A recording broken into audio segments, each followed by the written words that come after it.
మొన్న నా దగ్గరకు ఒక 28-year-old అమ్మాయి వచ్చింది. She's very tensed and shock. ఎందుకంటే బ్లడ్ టెస్ట్ చేస్తే తన AMH అనేది చాలా తక్కువగా ఉంది. Generally AMH anti mullerian hormone ఏం ఇండికేట్ చేస్తుంది అంటే మన ఓవరీలో రిజర్వ్ ఎగ్స్ ఎన్ని ఉన్నాయి, అంటే మన ఫర్టిలిటీ పొటెన్షియల్.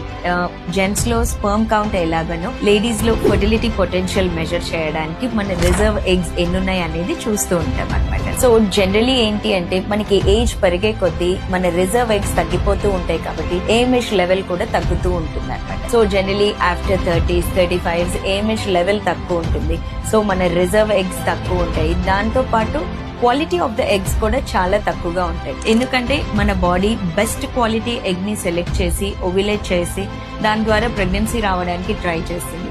సో లాస్ట్ కి వచ్చేసరికి క్వాలిటీ ఆఫ్ ద ఎగ్స్ కూడా తగ్గిపోతూ ఉంటుంది. సో మనకి ఈ AMH అనేసరికి మనకి బోత్ క్వాంటిటీ చెప్తుంది అండ్ ఇండైరెక్ట్ గా క్వాలిటీ ఆఫ్ ద ఎగ్స్ కూడా డినోట్ చేస్తాం. కానీ very big question mark sometimes very young people కి కూడా AMH లెవెల్స్ అనేది చాలా తక్కువగా ఉంటున్నాయి. ఇది రీసెంట్ గా మనం చాలా చూస్తూ ఉన్నాం అనమాట. యంగ్ ఏజ్ లో లో AMH లెవెల్స్ అనే దానికి మెయిన్ కారణం వచ్చేసి స్ట్రెస్ అవ్వచ్చు, అన్హెల్దీ ఫుడ్ హ్యాబిట్స్ అవ్వచ్చు, లేదంటే PCOS వలన అవ్వచ్చు. ఇవన్నీ చాలా చూస్తూ ఉంటున్నాం అనమాట. And very interesting fact is మన లైఫ్ స్టైల్ ని బట్టి మన గ్రాండ్ డాటర్